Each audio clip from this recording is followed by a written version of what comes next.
Assalamualaikum warahmatullahi wabarakatuh.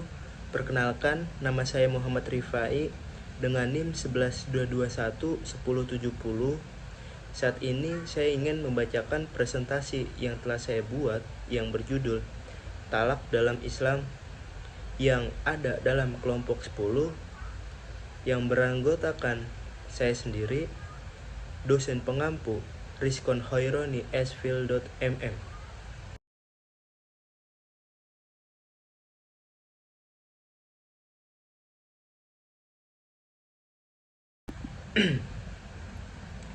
Yang pertama, pengertian talak.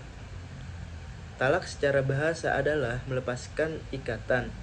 Menurut syara adalah nama bagi pelepasan ikatan pernikahan. Agar talak dapat terlaksana disyaratkan harus dilakukan oleh suami yang mukallaf dan atas kemauan sendiri. Adapun bagi orang-orang yang sedang mabuk, maka talaknya tetap sah karena sebagai hukuman baginya. Selanjutnya, landasan dalil talak. Dalil dari Al-Quran 1. Surah Al-Baqarah ayat 229. A'udzubillahi minasyaitonirrajim. Bismillahirrahmanirrahim. At-talaqu marratan fa imsakun bima'rufin aw tasrihun bi ihsan. Artinya, talak yang dapat dirujuk itu 2 kali. Setelah itu, boleh rujuk kembali dengan cara yang ma'ruf atau menceraikan dengan cara yang baik. Selanjutnya, kedua, surah At-Talaq ayat 65. A'udzubillahi minasyaitonirrajim. Bismillahirrahmanirrahim. Ya ayyuhan nabiyyu idza talaqtumun nisaa fatalliquhunna li'iddatihinna wa ahsul iddah. Artinya, wahai Nabi, apabila kamu menceraikan istri-istrimu, maka hendaklah kamu menceraikan mereka pada waktu mereka dapat menghadapi iddahnya, dan hitunglah masa iddah itu. Selanjutnya, dalil dari hadis Nabi Shallallahu Alaihi Wasallam, hadis riwayat Abu Daud nomor 2178. Abghadul halali ilallahi at-talaq. Artinya, perkara halal yang paling dibenci oleh Allah adalah talak. Selanjutnya hadis kedua, riwayat Ibnu Majah. La tafarraq al-mar'atu illa lisu'i khulqin aw khawfil fitnah. Artinya, janganlah seorang laki-laki menceraikan istrinya kecuali karena buruknya akhlak atau takut terjadi fitnah. Selanjutnya, hukum talak dalam Islam. Talak pada asalnya dibolehkan dalam Islam. Hukumnya berubah tergantung situasi dan kondisi.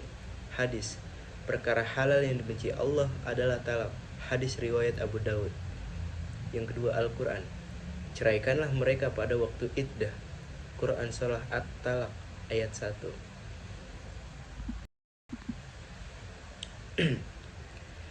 Selanjutnya, macam-macam hukum talak. Talak yang pertama menjadi wajib apabila suami istri menzalimi dan tak bisa diperbaiki. Talak menjadi sunnah bila istri berakhlak buruk. Yang ketiga, talak menjadi makruh apabila talak tanpa sebab syar'i.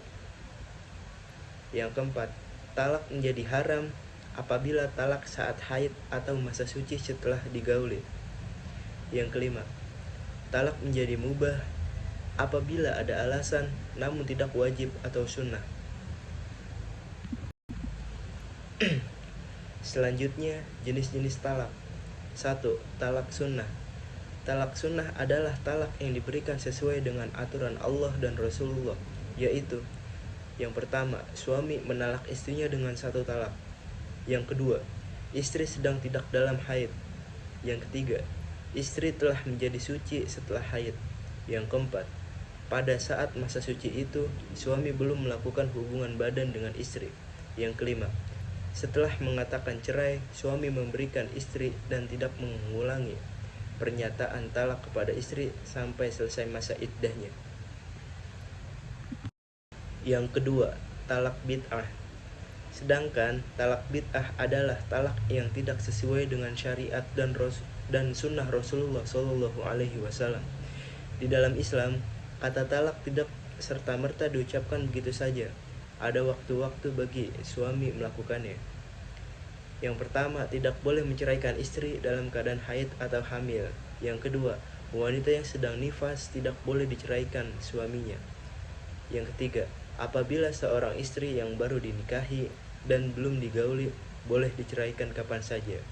Yang keempat, seorang wanita yang tidak haid karena terlalu muda atau tua dapat diceraikan kapan saja. Yang ketiga, talak berdasarkan sifatnya. Yang pertama ada talak raj'i. Talak raj'i meliputi talak 1 dan talak 2. Sepasang suami istri yang melakukan talak raj'i dibolehkan rujuk kembali sebelum masa iddah berakhir. Yang kedua, talak ba'in.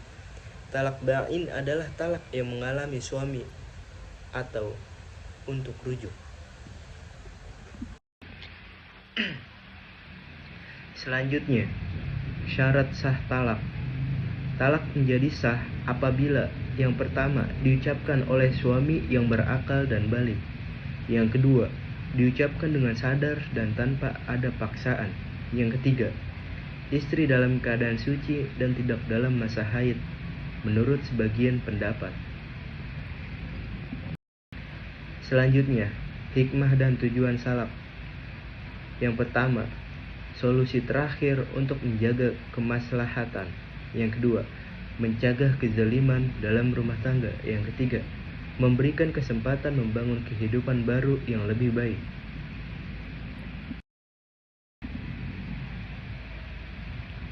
Selanjutnya, dampak talak.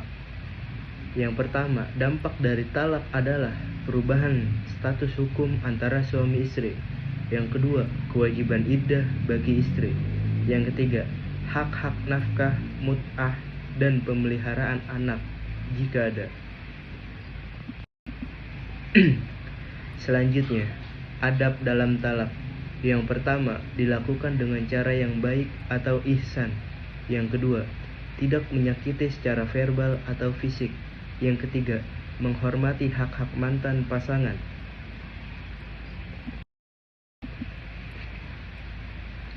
Selanjutnya ada penutup. Talak adalah jalan keluar yang dibenarkan syariat dalam kondisi tertentu. Yang kedua, harus dilakukan dengan penuh pertimbangan dan pertanggungjawaban.